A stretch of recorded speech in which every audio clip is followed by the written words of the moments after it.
Hello, നമുക്ക് കുറച്ച് frames ചെയ്തെടുത്താലോ? ഈ കാണുന്ന ഫ്രെയിംസ് എല്ലാം ചെയ്യുന്നത് ഒരൊറ്റ ആൾക്ക് വേണ്ടിയിട്ടാട്ടോ. ഈ ഒരു ഓർഡർ തന്നിട്ടുണ്ടായിരുന്നത് എൻ്റെ ഒരു എക്സ് കൊളീഗാണ്. മാത്രമല്ല he's one of my good friends. ആളിപ്പോൾ നാട്ടിലില്ല, ഹയർ സ്റ്റഡീസിന് വേണ്ടിയിട്ട് അബ്രോഡാണ്. ഒരു ദിവസം ആളെന്നെ കോണ്ടാക്ട് ചെയ്തിട്ട് പറഞ്ഞു ആൾക്ക് കുറച്ച് മിനി ഫ്രെയിംസ് ചെയ്തു കൊടുക്കണം എന്ന്. എല്ലാം വിത്ത് സ്റ്റാൻഡ് ഉള്ളതായിരിക്കണം, ആളുടെ റൂമിലെ ടേബിളിൽ വെക്കാനാണെന്ന് പറഞ്ഞിട്ടുണ്ടായിരുന്നത്. ധൃതിയൊന്നുമില്ല, നിന്റെ എല്ലാ വർക്കും കഴിഞ്ഞിട്ട് മതി, പിക്സ് ഞാൻ അയച്ചിട്ടേക്കാന്ന് പറഞ്ഞു. അങ്ങനെ അവൻ പിക്സ് അയച്ചപ്പോൾ അത് ഓപ്പൺ ആക്കി നോക്കിയപ്പോഴാണ് മനസ്സിലായത് ഒരുപാട് കുറേ ഓൾഡ് പിക്ചേഴ്സാണ്. അവൻ ആൽബത്തിൽ നിന്നെല്ലാം എടുത്ത പിക്സ് ആയിരുന്നു അത്. അവൻ അയച്ചെന്ന പിക്ചേഴ്സ് കണ്ടാൽ തന്നെ അറിയാം അവൻ്റെ ഒരുപാട് നല്ല ചൈൽഡ്ഹുഡ് മെമ്മറീസും വിത്ത് സിബ്ലിങ്സ് ആയിട്ടുള്ള പിക്ചേഴ്സൊക്കെ ആയിരുന്നു അവൻ അയച്ചിട്ടുണ്ടായിരുന്നത്.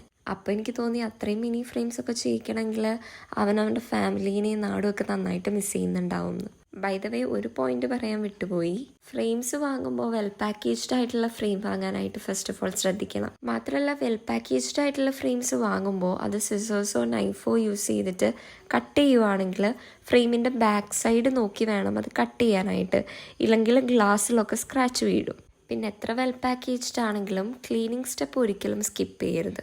ഈ ഒരു ഫസ്റ്റ് കാണുന്ന ഫ്രെയിം ആട്ടോ എൻ്റെ ഏറ്റവും ഫേവറേറ്റ് ആയിട്ട് വരുന്നത്. അയാളുടെ ഉമ്മച്ചിയുടെയും വാപ്പച്ചിയുടെയും ഒരു ഓൾഡ് പിക്ക് ആയിരുന്നു. ആൻഡ് ആ ഡിസൈനിന്റെ കൂട്ടത്തിൽ ആ ഒരു ബ്രൗൺ ഫ്രെയിമും കൂടി വന്നു കഴിഞ്ഞപ്പോൾ എനിക്ക് ഒരുപാട് ഇഷ്ടപ്പെട്ടു. ഏറ്റവും ഫസ്റ്റ് എൻ്റെ മൈൻഡിലുണ്ടായിരുന്നത് വൈറ്റ് ഫ്രെയിംസും ബ്ലാക്ക് ഫ്രെയിംസും പിന്നെ ഒരു വുഡൻ ഫ്രെയിമും പർച്ചേസ് ചെയ്യാമെന്നായിരുന്നു. പക്ഷെ വൈറ്റ് ഫ്രെയിംസ് ഞാൻ 2-3 പ്രാവശ്യം ചെന്നപ്പോഴും വിത്ത് സ്റ്റാൻഡ് ഉള്ളത് അവൈലബിൾ ആയിരുന്നില്ല. അവൻ്റെ അടുത്ത് ചോദിച്ചപ്പോൾ അവൻ പറയുകയും ചെയ്തു വിത്ത് സ്റ്റാൻഡ് തന്നെ വേണമെന്ന്. അതുകൊണ്ട് സാൻഡൽ ഷെയ്ഡ് വരുന്ന ഫ്രെയിമും ബ്ലാക്ക് ഫ്രെയിമും വുഡൻ ഷെയ്ഡ് വരുന്ന ഫ്രെയിമും ഫൈനലൈസ് ചെയ്യേണ്ടി വന്നു. എനിക്ക് കിട്ടിയ മിക്ക ഫ്രെയിം വർക്ക് പോലെ തന്നെയും ഇവനും എൻ്റെ അടുത്ത് പറഞ്ഞിട്ടുണ്ടായിരുന്നു നല്ലോണം ടൈം എടുത്ത് നിന്റെ വർക്കൊക്കെ കഴിഞ്ഞ് പതിയെ ചെയ്താൽ മതിയെന്ന്. സോ എനിക്കത്ര റഷ് ചെയ്യേണ്ടി വന്നില്ല.